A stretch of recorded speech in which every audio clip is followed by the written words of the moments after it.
Assalaamu calaykum waraxmatullaahi wabarakaatuh. Qisadani aynu maanta ka hadli doono waxa ay ka hadlaysaa arrin dhowaan soo jiidatay xiisada dadweynaha una muuqata mid la yaab leh run ahaantii. Warkan qabsaday warbaahinada dunida badankood ayaa xambaarsan qiso ruux deganaa jasiirad keligii in ka badan 30 sannadood. Arrinta ninkan iyo sababta hadalhayntiisa u badatay iyo wax badan oo ku saabsan xogtani kaga bogo muuqaalkeena daawada.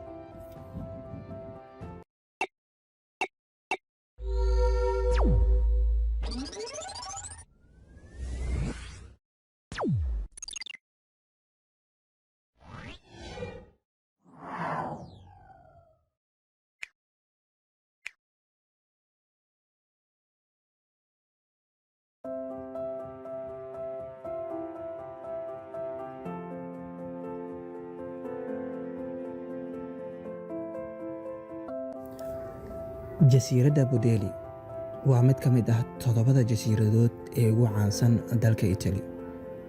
Waana goobta ay ka dhacday qishada tani. Jasiiraddani sanadda markay ahayd 2013 waxaa lagu iibsaday lacag adduun gaaraysa 2.94 milyan oo pound. Waxaase la yaab leh in jasiiradda intaasoo lacag lagala baxay uu keliya ku noolaa muddo 30 sannadood ka badan hal shaqsi, Mauro Morandi.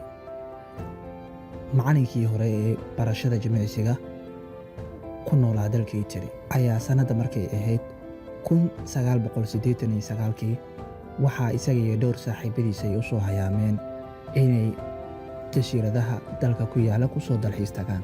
Safarkoodii waxa uu socdaba waxa ay soo gaareen jasiiradda tani ee lagu magacaabo Budeli. Waa jasiirad marka la fiiriyo baaxaddeedu ay dhan tahay 1.6 kilomitir square. Waa mid lama degaana, inta badan dadku ma noolayn. Keliya xilligaas ay iyaga imaanayeen waxaa keliya deganaa hal ruux, waana waardiyihii goobta oo xilligaas ku jiray xilli howlgabnimo ah u socday.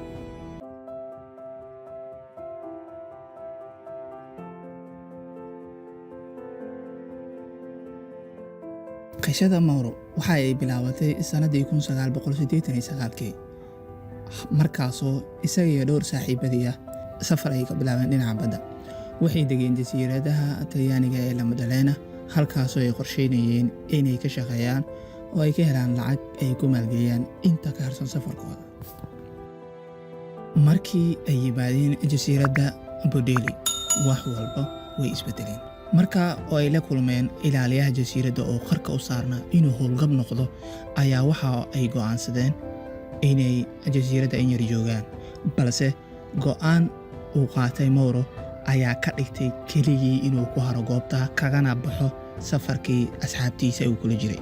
Da'diisu xilligaas waxay ahayd 49 sano jir, waxa uuna sii joogay goobtaas ilaa haddatan oo uu ku gaaray da'da 81.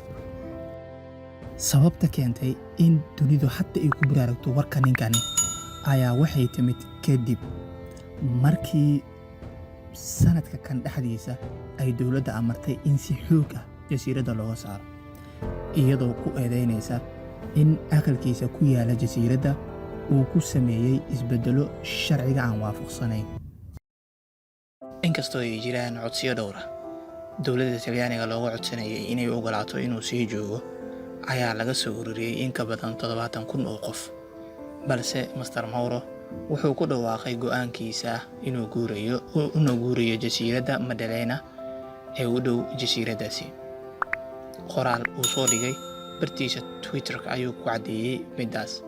Hadalkiisa waxaa ka mid ahaa uu siiyey wargeyska The Guardian: noloshaydu wax badan iskama bedeli doonto, weli badda waan arki doonaa. Horaa loo yiri dad iyo duunyaba wax walba ka filo. Haddaba daawade, adiga kan daawanaya muuqaalkan ma degi lahayd meel keliga oo aysan dadba kaaga dhoweyn?